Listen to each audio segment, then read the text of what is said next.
Assalamu alaikum and hi friends. Welcome to my kitchen by Fasa. எல்லாரும் நலமாய்ப்பீங்கன்னு நினைக்கிறேன். இன்னொரு vlogல எல்லாரையும் சந்திக்கிறதுல சந்தோஷம். வீடியோ பார்க்க முந்தி கட்டாயம் சேனலை சப்ஸ்கிரைப் பண்ணிவிட்டு கிட்டேக்கிற பெல் அடையாளத்தை அழுத்தி அதில் ஆல் அப்படின்ற அந்த ஆப்ஷனையும் அழுத்திக்கோங்க.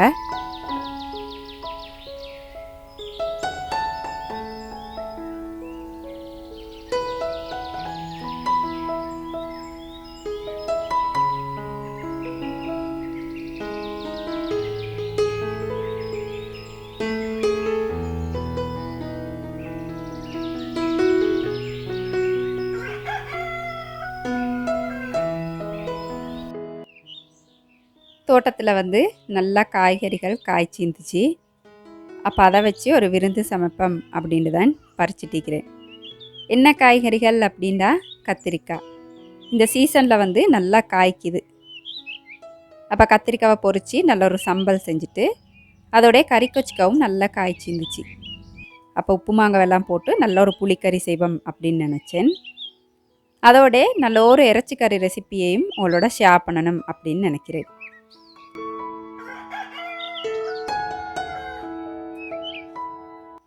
நிறைய பேர் என்ன கார்டனிங் பற்றின வீடியோஸ் அப்லோட் பண்ண சொல்லி கேட்குறீங்க.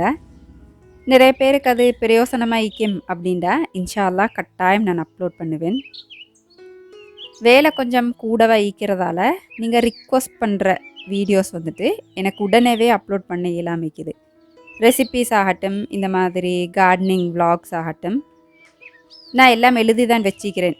நிறைய பேர் கேட்குறீங்க இந்த ஹோம்மேட் மசாலா அந்த மாதிரி ரெசிபீஸ் இன்ஷா அல்லாஹ் கட்டாயம் அப்லோட் பண்ணுறேன். அப்போ இது வரைக்கும் அப்லோட் பண்ணாமைக்கிறதுக்கு முதல்ல எல்லார்ட்டையும் மன்னிப்பு கேட்குறேன். ஆனால் இன்ஷா அல்லாஹ் இனி வரும் நாட்களில் கட்டாயம் அப்லோட் பண்ணுவேன். அப்போ இதுதான் கறிக்கொச்சிக்காய். பார்க்குறதுக்கு கொஞ்சம் சின்னதாக இருந்தாலும் ருசியிலையும் உரப்புலையும் கூடுதலாகிக்கும். நாங்கள் சந்தையில் வாங்குறத விட உரப்பாகவும் நல்ல டேஸ்ட்டாகவும் விற்கும். அப்போ அதையும் கொஞ்சம் பறிச்சுட்டு கறிகளுக்கு தேவையான பச்சை கொச்சிக்காவும் கொஞ்சம் பறிச்சுக்குவோம் அப்படின்ட்டு தான் பிச்சை எடுத்துட்டிருக்கிறேன்.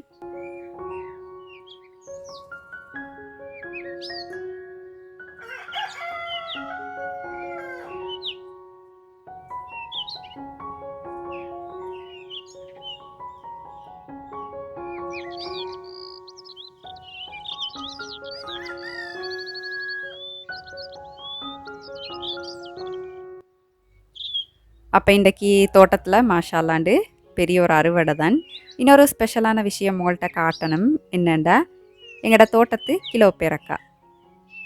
இது காய்க்க தொடங்கின அந்த கட்டத்தில் 2-3 காய் மாதிரி தான் காய்ச்சிட்டு இருந்துச்சு. இந்த முறை பாருங்கள் மாஷாலாண்டு மரம் முழுக்க காய் காய்க்கிறதோட எல்லாம் அவிஞ்சி ஒன்றும் இல்லாமல் நல்லா இக்குது. அப்போ அதுலேயும் கொஞ்சம் பறிச்சு எடுத்துக்க போகிறேன். ஏண்டா பகல் சாப்பாடு முடித்ததும் நல்லா உப்பு மிளகுத்தூள் எல்லாம் போட்டு சாப்பிட்டோம் அப்படின்டா நல்லா ஐக்கியமுண்டு.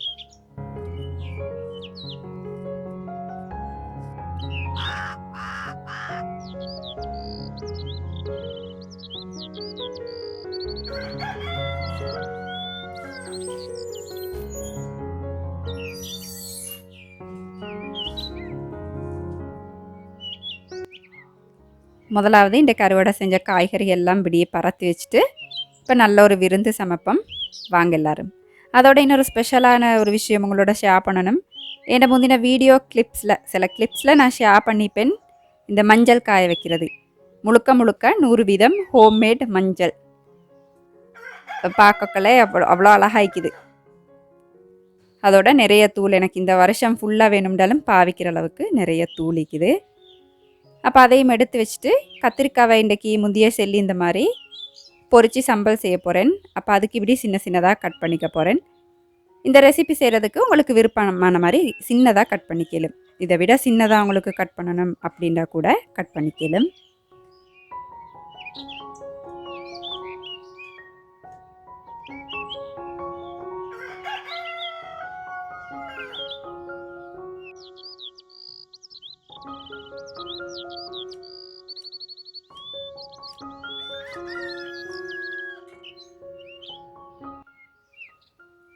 கத்திரிக்காயை வந்து உடனே கசரு பூக்காம வைக்கிறதுக்கு முதலாவது வெட்டி வெட்டி தண்ணீரை போட்டுட்டு அதுக்கப்புறம் நல்லா கழுவினப்புறம் கொஞ்சம் உப்பு மஞ்சள் போட்டு நல்லா பிரட்டி எடுத்துக்கணும். பழமையாக நாங்கள் கத்திரிக்காய் பொரிக்கிறதுக்கு சேர்க்குற அதே மஞ்சளும் உப்பும் தான் சேர்த்த போகிறோம். நல்லா பொன்னிறமாகிற வரைக்கும் பொரிச்சு எடுத்துக்கணும்.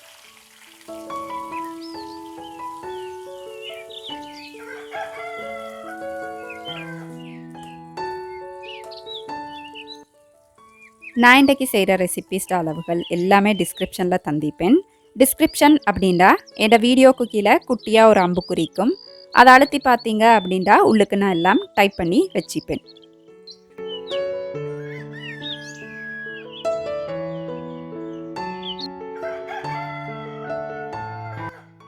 அதை பொரிச்சிட்டு நான் கறி கொச்சிக்கவும் வெட்டி வச்சுருவோம் அப்படின்னு தான் வெட்டிட்டிக்கிறேன். இந்த புளிக்கறி செய்கிறதுக்கும் உங்களுக்கு எப்படி விருப்பமோ அந்த மாதிரி வெட்டிக்கலும். நான் எப்போவுமே இப்படி ரவுண்டாக இப்படி கட் பண்ணி எடுப்பேன். ஆனால் இந்த விதையெல்லாம் நாங்கள் எடுத்துடணும். வீட்டில் காய்ச்சது அப்படின்றதால உரப்பிலையும் இது அதிகமாய்க்கும் அப்படின்ட்டு நான் முந்தைய சொல்லியிருந்தேன். நீங்கள் சந்தையில் வாங்குகிற சில கறி கொச்சிக்கவும் வந்துட்டு உரப்பாய்க்கும். அப்போ இந்த விதையை எடுத்துகிட்டு நீங்கள் சமைச்சிங்க அப்படின்னா சாப்பிடல் மைக்கும் எல்லாருக்கும். உரப்பில்லாத கறி கொச்சிக்காய் தான் தாராளமாக நீங்கள் விதையோட போட்டு ஆக்கிலும்.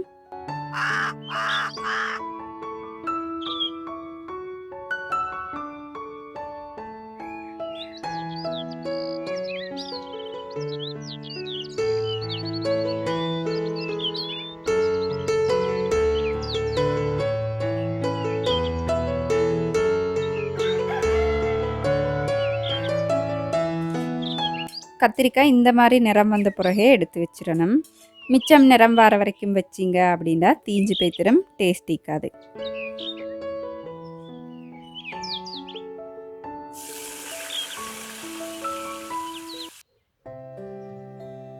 இன்றைக்கி வந்து நிறைய ஸ்பெஷலான விஷயங்கள் உங்கள்கிட்ட அறிமுகப்படுத்துகிறேன். அப்படி ஒன்று தான் இந்த உப்பு மாங்காய். நான் போன வருஷம் செஞ்சு வச்சது இந்த வருஷம் வரைக்கும் இது வரைக்கும் பாவிச்சுட்டிருக்கிறேன். என்ற சில வீடியோ கிளிப்ஸில் நீங்கள் பார்த்திக்கலும். அப்போ அதுவும் 2-3 துண்டு ஊற வச்சுக்க போகிறேன். ஏன்டா இன்றைக்கி புளிக்கறி நான் உப்பு மாங்காய் போட்டு தான் செய்ய போகிறேன். உங்கள்கிட்ட உப்பு மாங்காய் இல்லாட்டி பிரச்சனை இல்லை, உப்பு தேசிக்காய் போட்டு கூட உங்களுக்கு செய்யலும். உப்பு தேசிக்காய் இல்லாட்டியும் பரவாயில்ல, தக்காளி மட்டும் போட்டு கூட உங்களுக்கு செய்யலும்.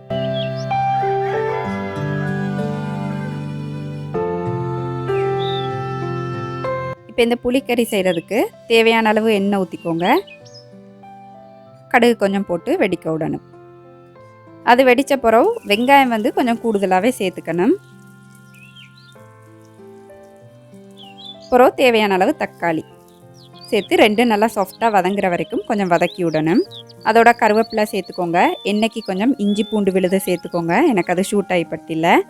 அதோட நான் இன்றைக்கு உப்பு மாங்காய் பாவிக்கிறதால இந்த வெங்காயத்தோட போட்டு நல்லா பிரட்டி கொஞ்சம் நேரம் இதை வேக விட போகிறேன். நீங்கள் உப்பு மாங்காய் சேர்க்கல, உப்பு தேசிக்காய் தான் போட போகிறீங்க அப்படின்னா வெங்காயம் தக்காளி ஓரளவு வதங்கின பிறகு உங்களுக்கு கறி கொச்சிக்காவை போட்டு லேசாக பிரட்டிட்டு கடைசிக்கு இறக்க கிட்டவாகி உப்பு தேசிக்காய் துண்டு போட்டு இறக்கிக்கலும். நான் வந்து மாங்காய் சேர்க்குறதால கொஞ்சம் உப்பு மஞ்சள் மாசி போட்டு நல்லா பிரட்டின பிறகு கொஞ்ச நேரம் அந்த மாங்காய் சாஃப்டாகிற வரைக்கும் மூடி வைக்க போகிறேன். உப்பு மாங்காய் பயன்படுத்தாமல் உப்பு தேசிக்காய் பயன்படுத்துகிறீங்கண்டா அந்த புளிக்கு ஏற்ற மாதிரி தக்காளி சேர்த்துக்கோங்க. உப்பு தேசிக்காவும் பாவிக்கலண்டா தக்காளி கொஞ்சம் கூடுதலாக சேர்த்து உங்களோட புளிக்கு மாதிரி அட்ஜஸ்ட் பண்ணிக்கோங்க. அப்போ மிச்ச நேரம் மூடி வைக்க வேண்டிய அவசியம் இல்லை. மாங்காய் லேசாக சாஃப்டாகின பிறகு தேவையான அளவு கட்டர் தூள் சேர்த்துக்கோங்க. உங்களோட காரத்துக்கு ஏற்ற மாதிரி சேர்க்கலும். இப்போ இந்த படியில் கறி கொச்சிக்காவை போட்டு நல்லா பிரட்டி விட்ட பிறகு இந்த கறி கொச்சிக்காய் வந்து லேசாக வதங்குற வரைக்கும் மூடி வைக்கணும்.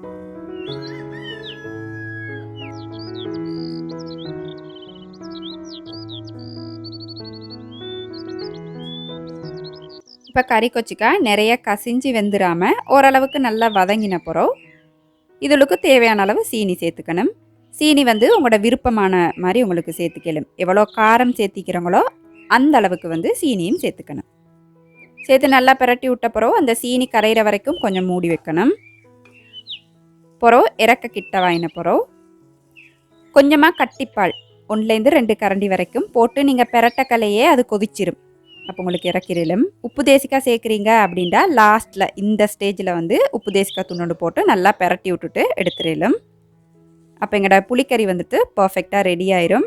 இதோட மட்டுமே உங்களுக்கு சோறு நிறைய சாப்பிடலும். அந்தளவுக்கு டேஸ்ட் வந்துட்டு வேறு லெவலில் இருக்கும். ஏழும்டா ஒரு தடவை முயற்சி செஞ்சு பாருங்கள்.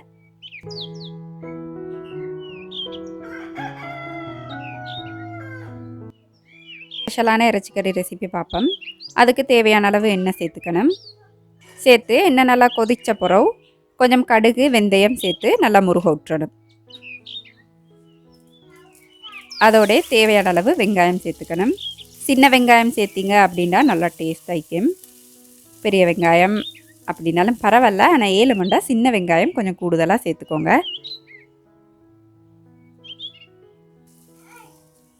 இப்போ வெங்காயம் இப்படி நல்லா வதங்கி வரக்கலையே கொஞ்சம் கருவேப்பிலை, கருவாயிலை, ரம்பை எல்லாம் சேர்த்துக்கோங்க. இப்போ இறைச்சிக்கறி வந்துட்டு நல்லா மணமாய்க்கும். அதோடைய ஒரு கருவேப்பட்டை துண்டு, 2 ஏலக்காய், 2 கிராம்பு அந்த மாதிரியும் சேர்த்துக்கோங்க. சேர்த்து வெங்காயம் இப்படி நல்லா வதங்கி வரக்கலையே இஞ்சி பூண்டு விழுதை சேர்த்து அதில் பச்சை வாசனை பேத்து லேசான ஒரு பொன்னிறம் ஆகிற வரைக்கும் ரெண்டையும் வதக்கிக்கணும்.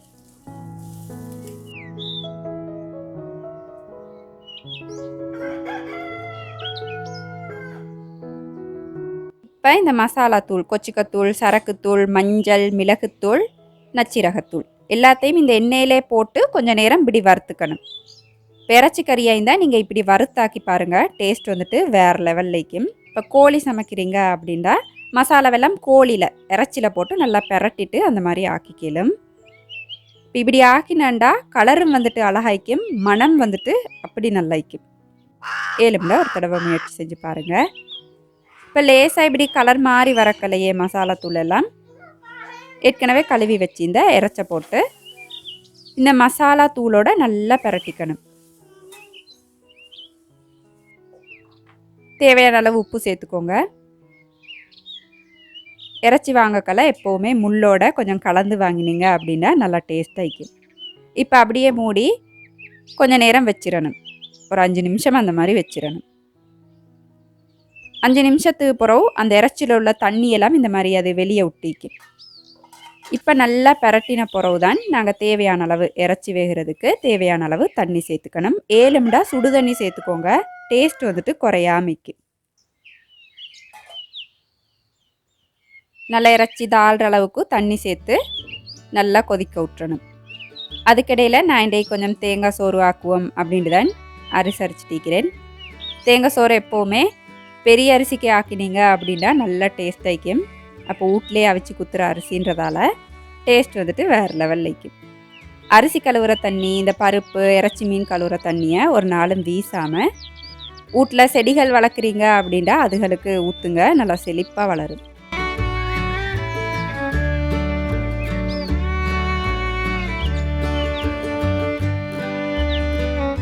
இப்போ இப்படி இறைச்சி கொதிக்க கொலை கொஞ்சம் புளியங்காய் சேர்த்துக்கோங்க. புளிக்கு புளியும் ஆயிரும், இறைச்சி வந்து நல்லா சாஃப்டாக வேகும். அதோட உப்பும் போதாட்டி உங்களுக்கு கொதிக்கக்கலை சேர்க்கலும். ஏண்டா என் இறைச்சி கறிக்கு தக்காளி சேர்க்குறலையான்னு நிறைய பேர் கமெண்ட்டில் கேட்பீங்க. நான் வந்து தக்காளி சேர்க்குறல, அதுக்கு பதிலாக இந்த புளியங்காய் தான் இப்படி கொதிக்கக்கலை சேர்த்துக்குவேன். ஆரோக்கியமும் வந்துட்டு நல்லா இருக்கும். இல்லை உங்களுக்கு தக்காளி தான் சேர்க்கணும் அப்படின்னா இன்னைக்கு தேவையான அளவு தக்காளி சேர்த்துக்கோங்க.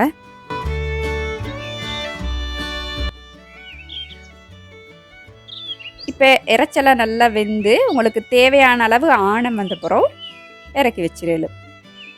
கடைசியில் இறக்க கிட்டவாகி கொஞ்சம் கருவேப்பிலையை அரிஞ்சிட்டு தூவிக்கோங்க, அப்போ நல்லா மணமாய்க்கு.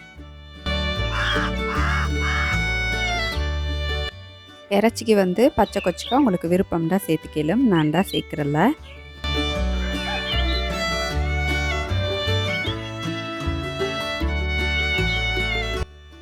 இப்போ அந்த கத்திரிக்காய் பொரிச்ச சம்பல் செய்கிறதுக்கு நான் 2 காஞ்ச கொச்சிக்காவை நெருப்பில் போட்டு சுட்டெடுக்க போகிறேன். நீங்கள் பச்சை சம்பல்கள் என்னவாவது செய்கிறீங்க, கொட்டுக்கொலை சம்பல் அப்படி இல்லாட்டி கொகில சம்பல் அந்த மாதிரி செய்கிறேன்டா இப்படி காஞ்ச கொச்சிக்காவை சுட்டு செஞ்சு பாருங்கள், அந்த மனமும் டேஸ்ட்டும் வந்துட்டு அப்படி நல்லா இருக்கும்.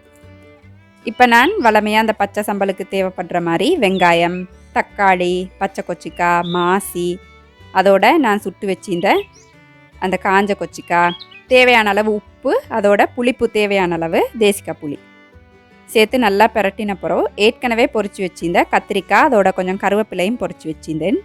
அதையும் போட்டு நல்லா பிரட்டி எடுத்துட்டோம் அப்படின்னா இதோட மட்டுமே சோறு தின்னேலும்ன்ற அளவுக்கு அவ்வளோ டேஸ்ட் ஆயிக்கும். ஏழுமுண்டா ஒரு தடவை முயற்சி செஞ்சு பாருங்கள்.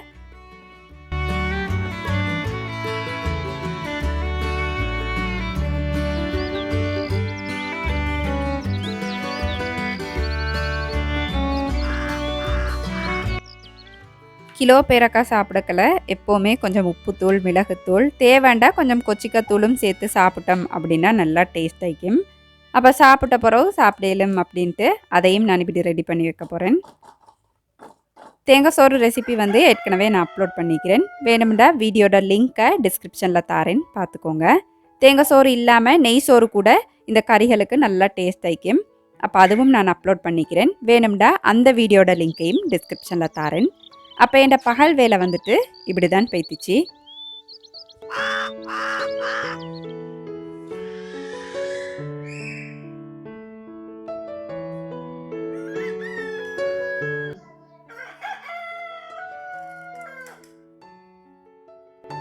இந்த வீடியோ உங்களுக்கு சுவாரஸ்யமாக இருந்திக்கும் அப்படின்னு நினைக்கிறேன்.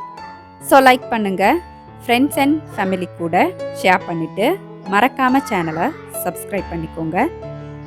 அளவாக சாப்பிடுங்க, அந்த அளவில் ஆரோக்கியத்தை அதிகமாக சேர்த்துருங்க. வாழ்க வளமுடன். தேங்க்ஸ் ஃபார் வாட்சிங்.